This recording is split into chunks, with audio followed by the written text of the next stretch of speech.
Hello, welcome to this session on menopause and bladder problems. This is a topic I've been wanting to do for a while because it's certainly a very big topic to cover, and women very rarely talk about bladder problems even if they have them, and because it's all to do with genitals and incontinence and leaking urine and getting infections. Women don't talk about bladder problems. Certainly not, even though I've been a urogynecologist for so many years and I've seen patients um, several times, I see them many times. Sometimes they don't even talk about bladder problems until their second or third visit. It's that much of a taboo. So, in this session on the menopause and bladder problems, I want to cover some really important points that will highlight some of the most important things that women can do and should do. So, whether you have bladder problems or you know somebody who might have bladder problems, I'm sure that when they've gone through some of the topics we're going to discuss today, they will be more enlightened about bladder issues. I want to tell you the story of a lady who came to see me. She was about 49 years old and she'd been having urinary infections again repeatedly over the previous 2 years before she came to see me. She'd gone to her GP who had prescribed her the antibiotics, and she'd been on her third or fourth course of antibiotics and she was fed up. She was in pain when she had a urine infection. She was often leaking urine when she had the infection. She would wet the bed at night. She was having to get up 3 or 4 times at night. When she leaked urine, she found that she couldn't go out, she couldn't be with her friends, she couldn't exercise. She often felt this gnawing, painful, uncomfortable sensation around her bladder because it felt like she hadn't emptied her bladder completely. Now, all of these symptoms are very common around the time of the menopause, and they're not always because of urine infections. Now, most women have some experience. Most women in their reproductive years do have some experience of having had a urine infection. And unfortunately, what happens as they go into the menopause is that the same symptoms as a urine infection can mimic the problems that happen at the menopause with what we call the genitourinary syndrome of the menopause. So there are lots of overlapping things happening here.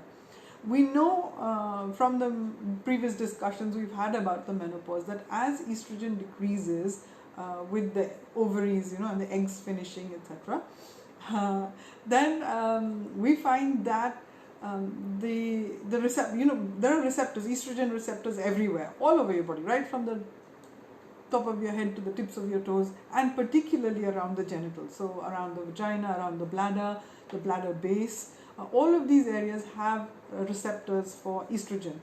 And when estrogen starts to decline, the thickness of the tissues in this area starts to go down. They become thinner and thinner, they become less resilient.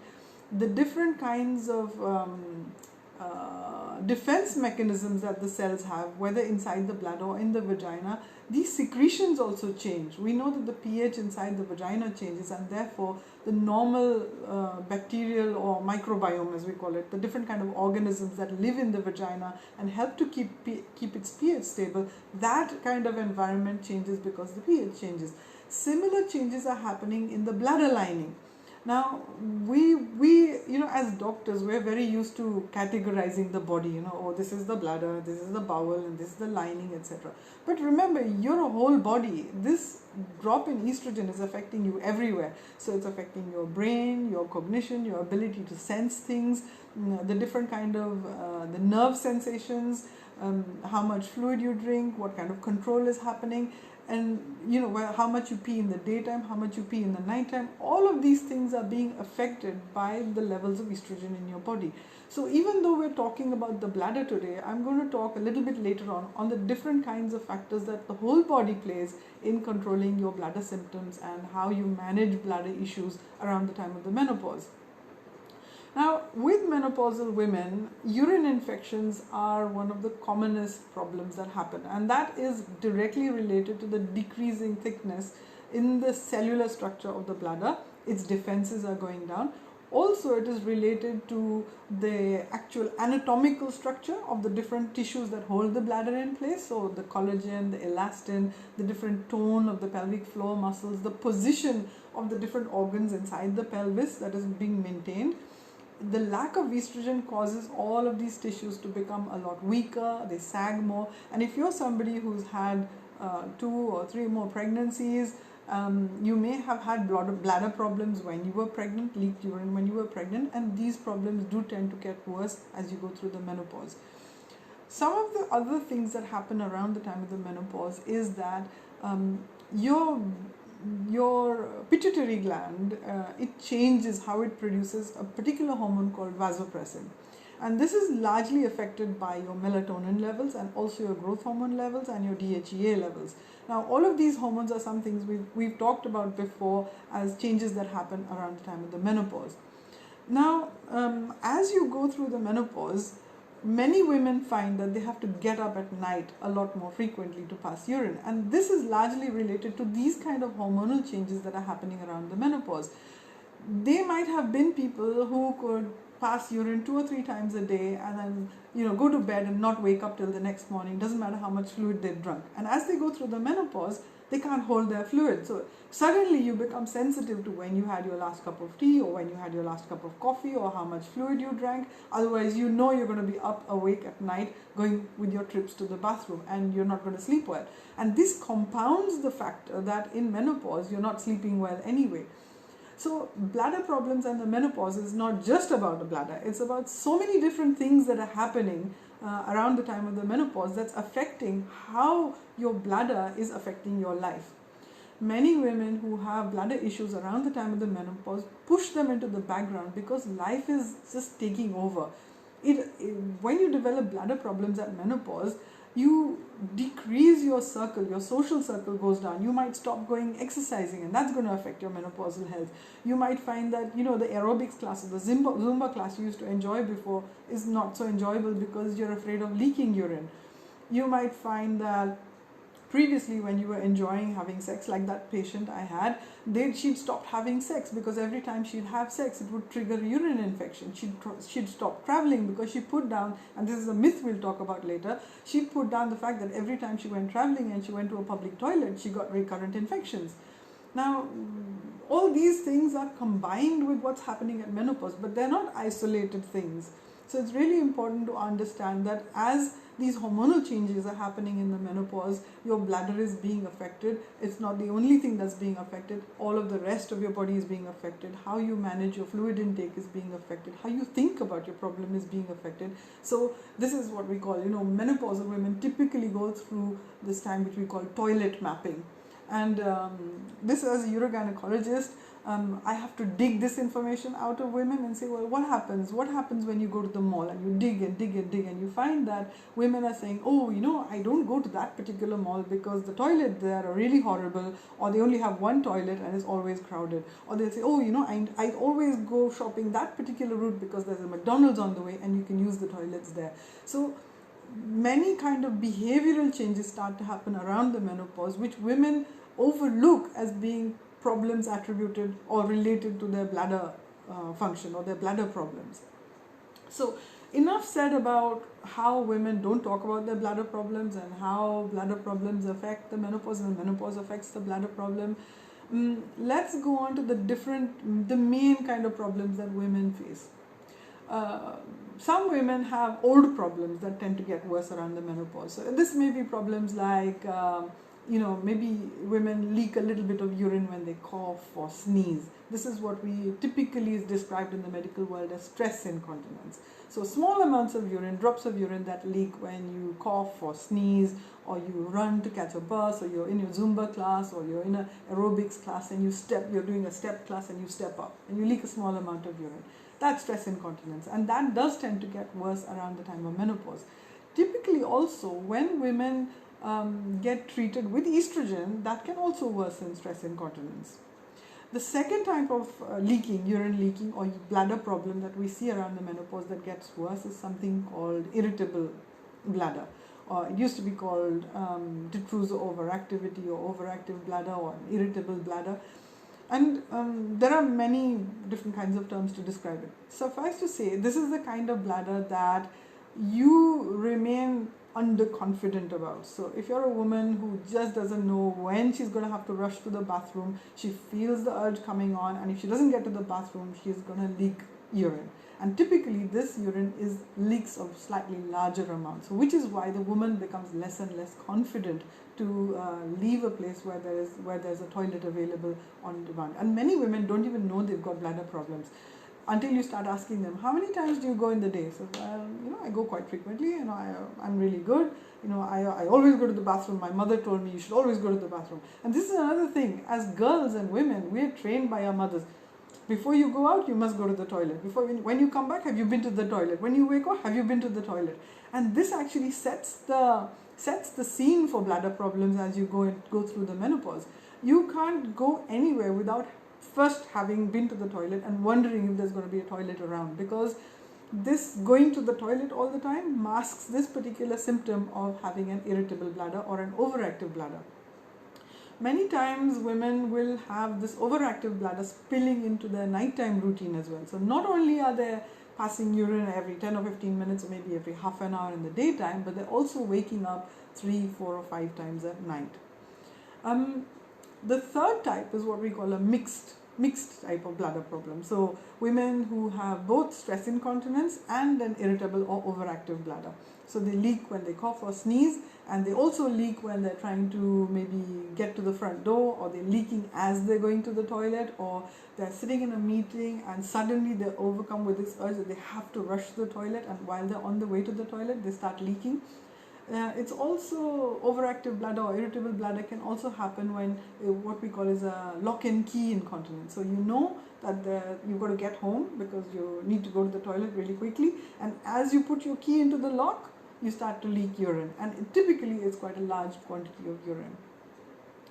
Now, many times as women approach the menopause, they have other gynecological problems and other issues that they don't consider might also be responsible for their bladder problems. And we as doctors, we know that maybe things like fibroids in the uterus, or maybe there's some other thing going on in the tummy that's pressing on the bladder and can cause incontinence. So my take on this is that women who have bladder problems shouldn't actually just take it for granted, and this is one of the myths I want to bust as we come to the end of this talk.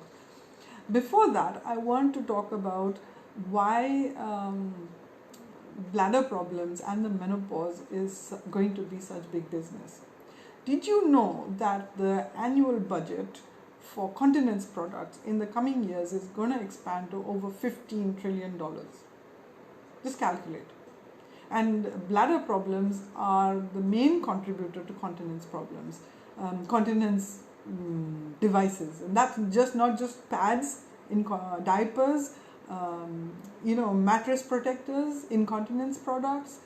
In the medical devices, you'll have catheters, uribags, all of these things. This budget is exploding. And not just that menopause is contributing to it, but just the fact that we've got an aging population is contributing to it. And there's a big myth that as you get older, you have to have bladder problems. And we will bust that in a minute.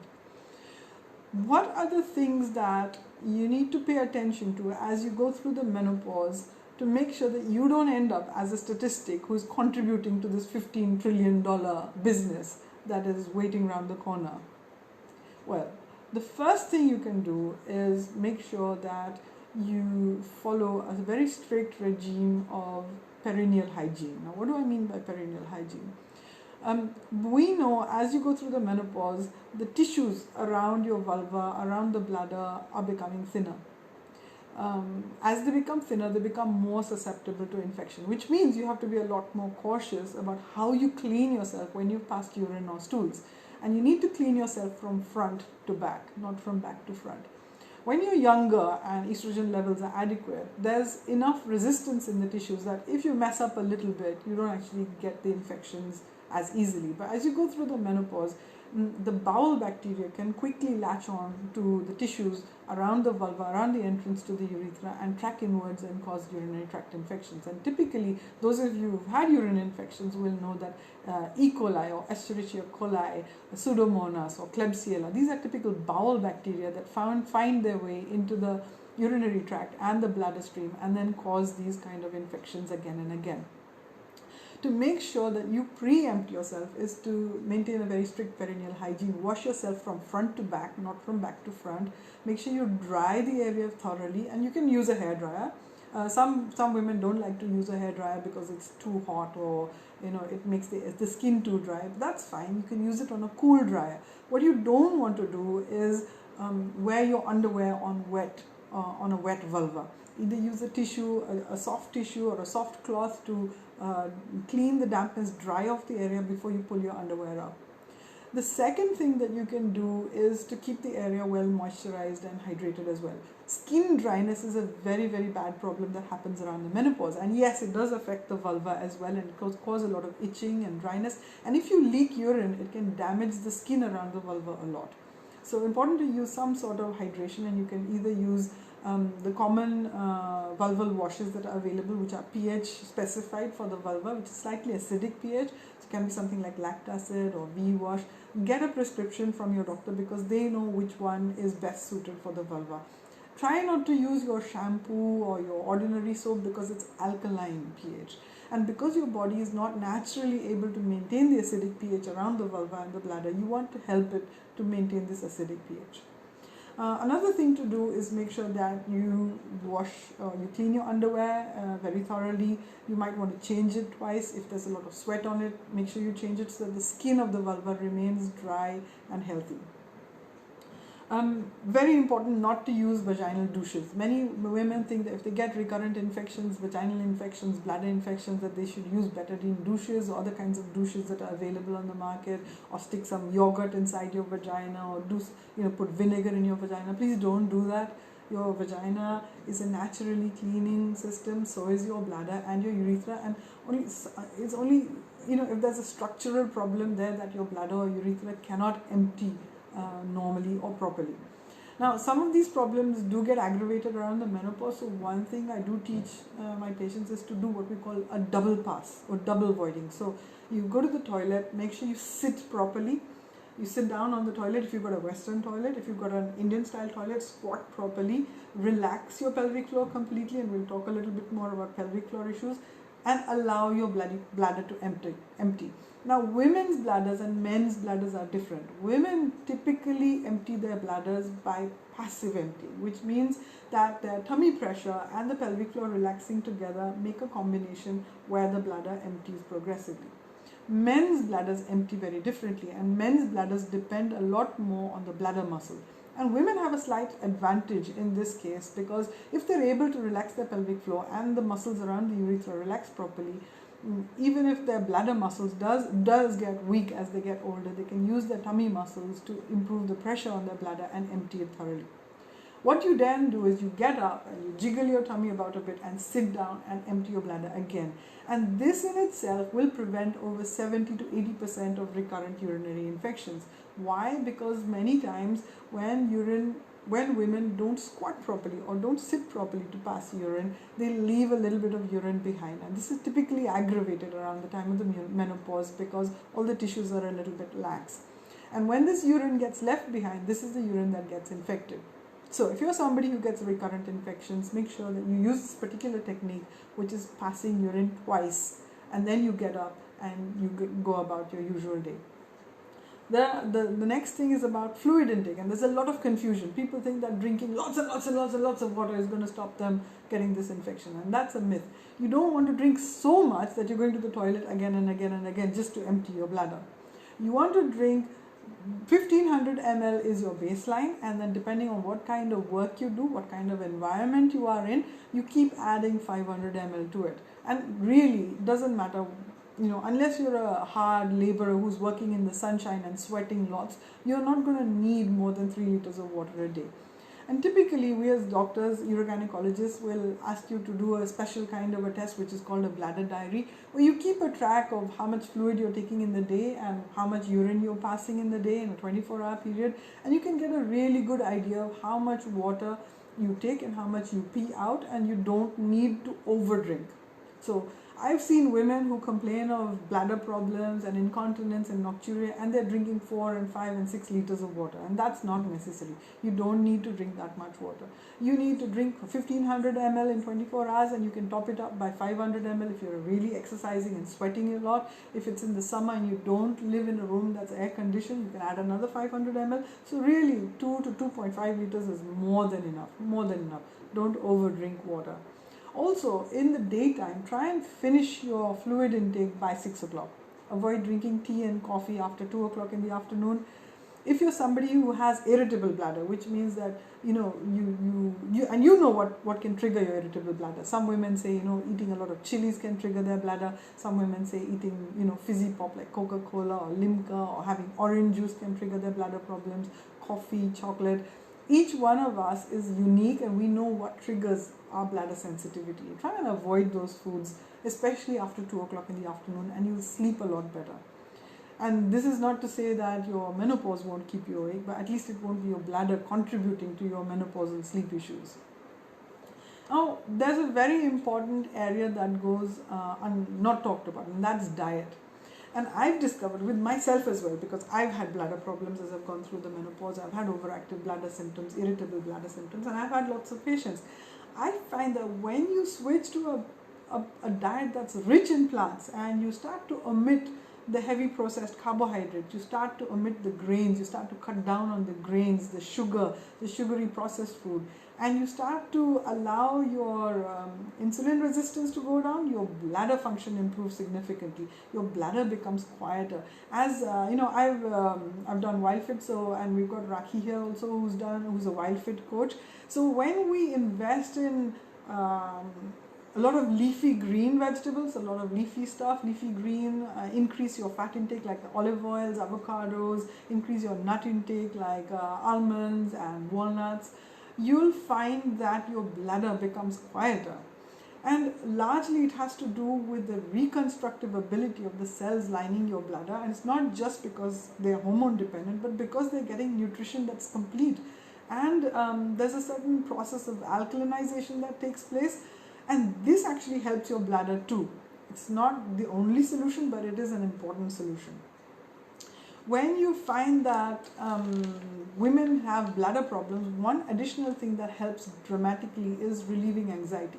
So using emotional freedom technique, emotional tapping freedom technique, TFT, using hypnotherapy, hypnosis, deep relaxation, meditation, all of these things have a dramatic effect on the irritability of your bladder.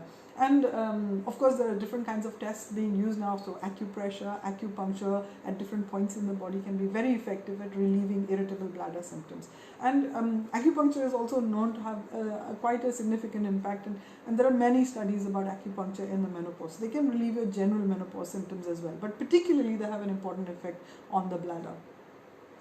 And when you go to your gynecologist, and I would encourage that if you have bladder symptoms, please don't just go to your GP and keep swallowing antibiotics. It may not just be recurrent infections, it may be menopausal symptoms. If you're getting antibiotics without having a urine test, that's very dangerous. Just recently I had a close friend who was diagnosed with bladder cancer, and she'd been having bladder symptoms for over 3 years before she finally went to a doctor and got a urine test done. Now, typically, because women complain of bladder symptoms so often, it's very easy to just prescribe them a set of antibiotics and say, well, okay, this will relieve your bladder problems. And sometimes they do, sometimes they don't, and the infection or the symptoms of infection come back really quickly. It's very important to get a bladder test done. If there's any hint of blood in the urine and you don't have an infection or a culture sensitivity, then it's really important to get your doctor to refer you to the right kind of clinician to have your bladder looked at. Please, this is a really important point. You don't want to miss out on a correct diagnosis. Making sure that your diagnosis is right is very important.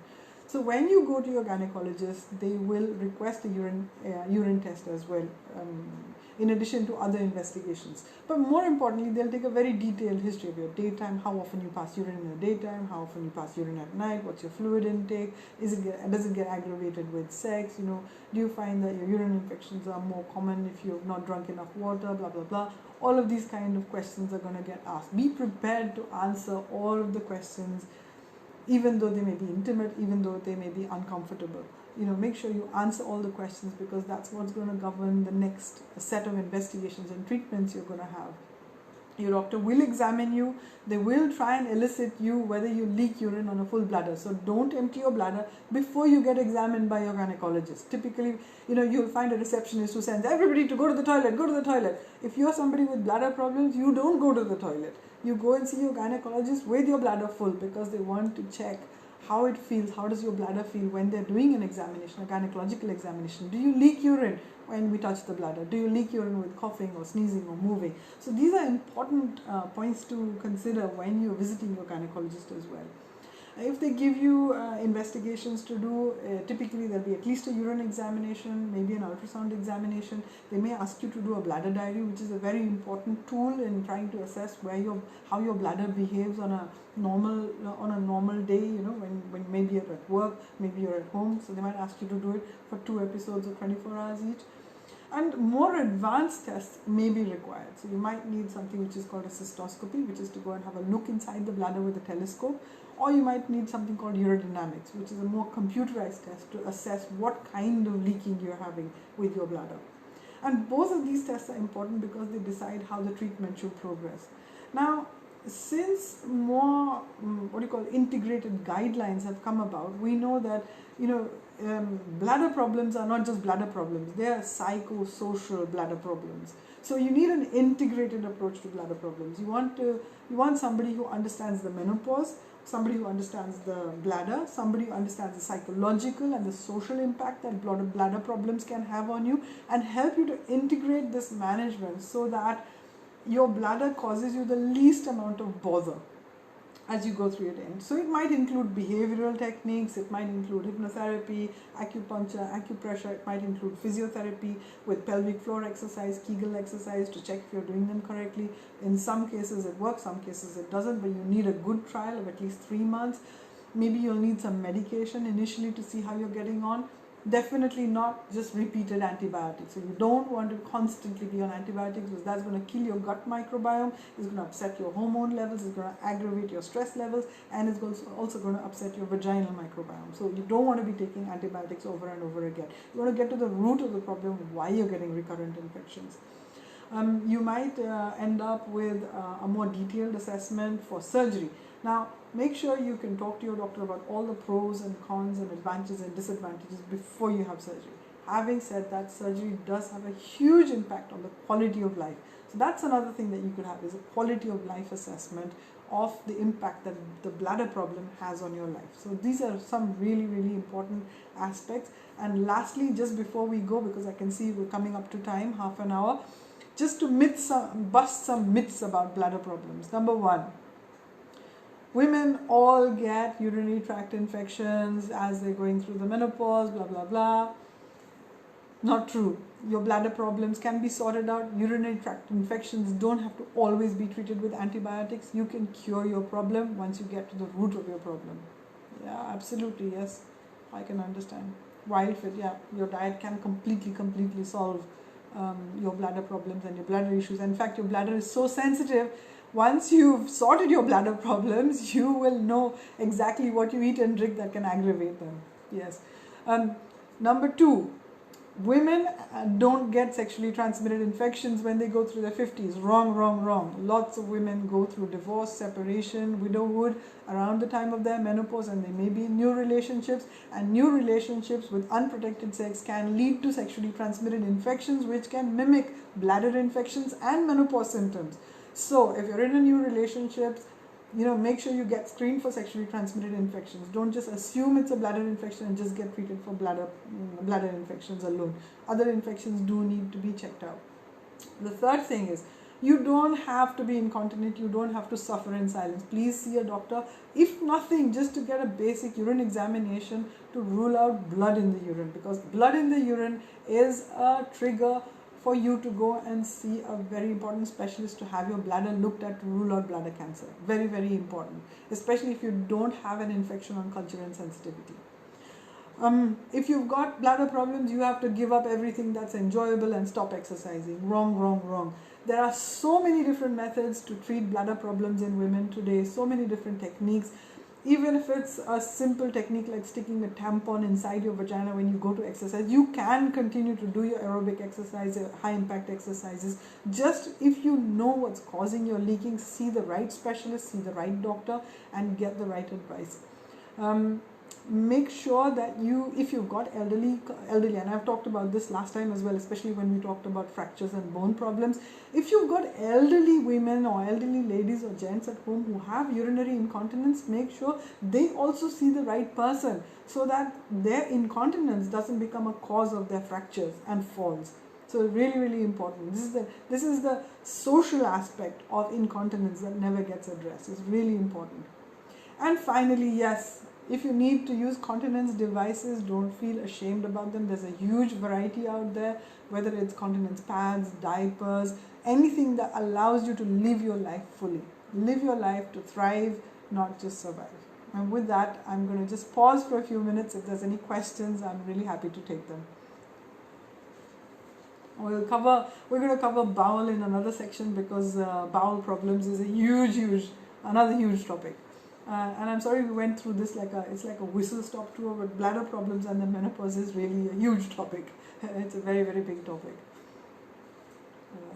I hope you found this useful and that you will implement some of the suggestions I made and help to keep your bladder healthy. And make sure that you hold on as well. If you're somebody who goes to the toilet very, very often, start practicing holding it just a little bit longer. Don't fall into that trap that mother told you, that you have to go and pass urine just before you go out, just before you come in, go to the bathroom, go to the stores, etc. No, train your bladder to hold on. Yes. And yes, leaking urine can cause a lot of itching, but itching is a problem of menopausal skin anyway. So I'm just to not to give the secret away, but I'm working on a special formula that you can use on the vulva to help to hydrate your skin there. And it's not just going to be a cream or anything like that. It's going to be a really special formulation that helps menopausal women keep the vulva really hydrated. Yes, absolutely. And of course, your doctor can prescribe you vaginal estrogen. Now, vaginal estrogen is very effective because it can support the bladder area. Vaginal estrogen can work on the same tissue, especially in the front wall of the vagina where the bladder rests. So any kind of vaginal estrogen that's used supports the bladder and can prevent recurrent urinary infections around the menopause. But I still feel that it's not just the estrogen. You really have to pay attention to the cause, the root cause. The root cause is usually the fact that women are not emptying their bladders properly, because they're so anxious. Women are so anxious, they don't sit and empty their bladders properly, and maybe they're so rushed that they don't take the time to empty their bladder properly. Yes, while bathing, you try not to use the same soap, and also don't pee in the bathroom. If you're showering, don't pass urine when you're showering, because the sound of water is typically a trigger for passing urine. And those of you who have, yes, you can, yes, bladder in vulva, absolutely, you can use vaginal estrogen. Is very, very useful in women with recurrent urinary infections, overactive bladder, vaginal estrogens. But vaginal estrogens can also trigger, if you start giving systemic estrogens or vaginal estrogens, you might find stress incontinence gets triggered. So you have to balance the dose so that the irritable bladder gets, excuse me, so the irritable bladder is managed, but the stress incontinence isn't aggravated. And typically for stress incontinence, you want to refer them to your physiotherapist so that their pelvic floor exercises are assessed. And typically what will happen, Fuba, is that women who have irritable bladder also have very tight spastic pelvic floor muscles, because they've been using their muscles to hold on to their bladder. So they don't have what is real stress incontinence. They have stress incontinence or urinary incontinence that they're describing as stress incontinence, but which is actually overactive bladder.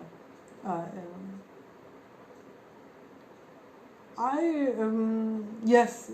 So number one, I'll just answer your question, Kalyani. No, please don't use your normal soap to wash your vulva. Use special vulval washes. You can just use plain water. It's still enough. You don't have to scrub it clean.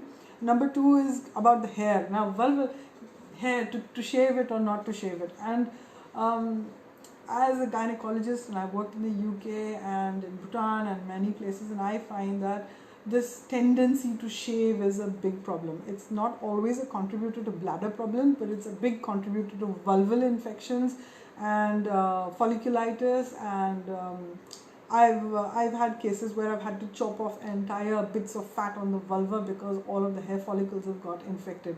It's really a bad condition. So I would say that one should trim the hair on the vulva, not shave it. So if you're somebody who has a lot of pubic hair, don't like it, and it feels uncomfortable and sweaty, it's there for a purpose. It wicks away the secretions from the skin. So the hair actually keeps the vulva healthy.